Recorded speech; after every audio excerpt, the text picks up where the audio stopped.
కోసం యుద్ధం కదా సార్ ఇది. ఇన్ టైంలో పే చేయాల్సిన ఈ ఉద్యోగికి వాళ్ళకి ఫుడ్ దొరికేదే దాంతో అంటే వాళ్ళ పిల్లల చదువులకో వీటికో అయ్యి దెబ్బతీస్తున్నారు అన్నది. ఖచ్చితంగా అవే బకాయిలు ఎక్కడికి పోయేవి కాదు, ఇవ్వకుండా ఎగ్గొట్టేవి కాదు, తప్పించుకోలేము కూడా. అంటే ఉన్నదో రద్దయితే స్టాచ్యూటరీ మీరు అడుగుతున్న గవర్నమెంట్ కమిట్మెంట్ అవసరానికి పనికిరాలి కదా సార్. ప్రతి ఒక్క ఉద్యోగికి జనవరిలో జూలైలో ఒక డిఏ ఇస్తారు. ఫైనాన్షియల్ గా ఉన్న పరిస్థితి కోవిడ్ వల్ల వచ్చిన దీనివల్ల మధ్యలో 2 years ఎప్పుడైతే లూజ్ అయ్యామో దీనివల్ల చాలా వరకు తలకిందులైనాయి. డిస్పైట్ ఆల్ దట్ చాలా జాగ్రత్తగా చేసుకుంటూ వచ్చినందువల్ల నేను ఇంతకుముందు మాట్లాడినవన్నీ చేయగలుగుతున్నాము.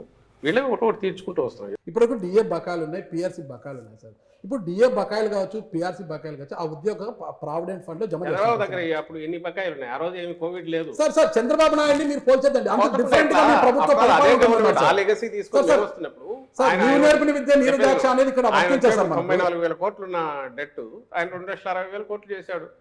ఏమో ఎందుకు తెచ్చి మా మీద పడేసి పెండింగ్ ఆల్మోస్ట్ 60,000-70,000 కోట్లు పెండింగ్ బిల్లులు ఆయన మీద నమ్మకం లేదనే కదా సార్ ప్రజలు మీకు పట్టం కొట్టి 150 స్థానాలు మీకు ఇచ్చారు. రూపాయి నా చేతిలో ఉన్న రూపాయి కదా, రూపాయి 100 రూపాయలు నా చేతికి వస్తే ఆ రూపాయిని ఎట్లా పెడుతున్నాము, పిల్ఫరేజ్ లేకుండా రూపాయిని మొత్తంగా కరెక్ట్ గా స్పెండ్ చేయాల్సిన చోట చేస్తున్నామా లేదా, జాగ్రత్తగా చేస్తున్నామా లేదా. ఒక ఫ్యామిలీ హెడ్ ఎట్లయితే బడ్జెట్ ను జాగ్రత్తగా ప్లాన్ చేసుకొని చేస్తాడు, స్టేట్ బడ్జెట్ జగన్మోహన్ రెడ్డి గారు అంత ప్లాన్డ్ గా నీట్ గా చేస్తున్నారు. కాబట్టి ఎవరు భయాందోళన చెందట్లే. టీడీపీ వాళ్ళకి తీసుకొచ్చి నీ నోట్లో పెట్టుకుని నన్ను అడుగుతున్నట్టున్నావు. ఎవరు they are happy, they have ఉన్న వాళ్ళకి రావాల్సిన వాటి గురించి అడుగుతున్నారు. మొన్న కూడా కూర్చున్నాము, చెప్పింది అర్థం చేసుకుంటున్నారు. కొత్త ఉద్యోగాలకు సంబంధించి వీటికి సంబంధించి కూడా వాళ్ళు వచ్చి అడిగినప్పుడు చెప్తున్నాం, మీ సమస్యలు చూడండి, కొత్త ఉద్యోగాల గురించి మేము చూస్తున్నామన్నా వాటి గురించి కూడా ఎక్స్ప్లెయిన్ చేస్తున్నాం.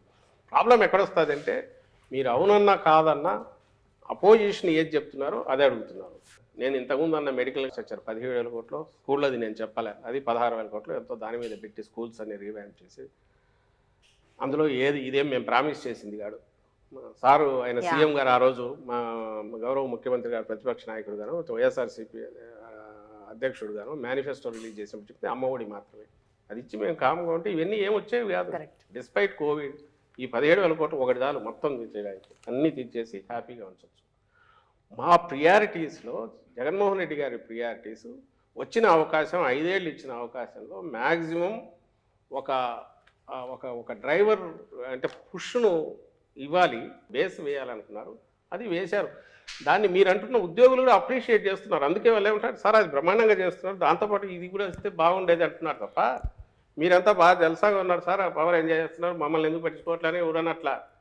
వాళ్ళకు బాధ ఉంది, వాళ్ళ వేదన చెప్తున్నారు. కోపం ఎందుకు లేదు అంటే జగన్మోహన్ రెడ్డి గారు ఆయన ఖాళీగా కూర్చోలే, మీరు అన్నట్టు అందరినీ వదిలేసి విలాసాలకు ఎక్కడో తిరగట్లా, ఏదో ప్రైవేట్ లైఫ్లో ఎక్కడా లేరు. ఆయన పూర్తి పబ్లిక్ మీద ఫోకస్ పెట్టారు. అండ్ పూరెస్ట్ అమాంగ్ పూర్ను ఎట్లా వాళ్ళని పైకి తీసుకురావాలని ట్రై చేస్తున్నారు. వాళ్ళు పైకి వస్తున్నారు, కళ్ళ ముందు కనపడుతుంది. పర్చేజింగ్ కెపాసిటీ పెరిగి ఈరోజు ఎకానమీకి ఏ డ్రైవర్ పనిచేస్తుంది మనది అగ్రెసివ్ దీంట్లోకి 6% ఉండేది 11%కి ఈరోజు పోయిందంటే గ్రోత్ రేటు ఎక్కడి నుంచి వచ్చింది ఇదంతా? ఎక్కడి నుంచి వచ్చిందంటే నేను మొన్న అంతా చెప్తూ వచ్చాను, మీకు చెప్తాను. Each ward secretary, village secretary, ఒక సెక్రటేరియట్ అంటే 2,000 మంది పాపులేషన్, 2,000-2,500 చోట మినిమం అంటే 22 నుంచి 27 కోట్లు గత 4 ఏళ్లలో అక్కడికి వెళ్ళింది. ఏదో రకరకాల డీబీటీ కావచ్చు, లేదా అక్కడ వర్క్స్ జరిగిండొచ్చు. అంటే అంత లిమిటెడ్ దాంట్లో 30 కోట్లు అక్కడికి వెళ్ళే, ఆ 30 కోట్లు మళ్ళీ అక్కడే జనరేట్ అయ్యి ఖర్చు పెడుతుంటే దాంట్లోనే ఎకానమిక్ గ్రోత్ కూడా స్కోప్ ఇచ్చింది. ఇది అర్థం చేసుకోకపోతే మీరు వీటన్నిటికి నేను చెప్పలేము. ఐఏఎస్ల డబ్బులు కూడా కాజేసింది ఈ ప్రభుత్వం అనేది ఒక ప్రధానమైన వార్త సార్. నిజంగా ఆరోపణ. రామోజీరావు పక్కన కూడా ఇంకోటి ఏదో పెద్దది రాశాడు, రాక్షసుల మాదిరి జగన్మోహన్ మద్యంతో కార్యాలయాలు పాడవుతాయి ఆయన సితార హోటల్ వల్ల. అది నాన్ డిబేటబుల్ సార్, ఎందుకంటే మద్యం బాటల మీద ఉంటుంది, ఎంత ఖరీదైన బాట. ఈ చోజ్ లైన్ తెలుగుదేశం పార్టీ కరపత్రం లాగా తయారైన రామోజీరావు రాసే వాటన్నిటికి సంబంధించి ఈ రోజు కూడా ఫ్యాక్ట్ చెక్ అని మా వాళ్ళు ఇస్తున్నారు. ఇది ఒకటి పెట్టుకోవాల్సి వచ్చింది. రోజు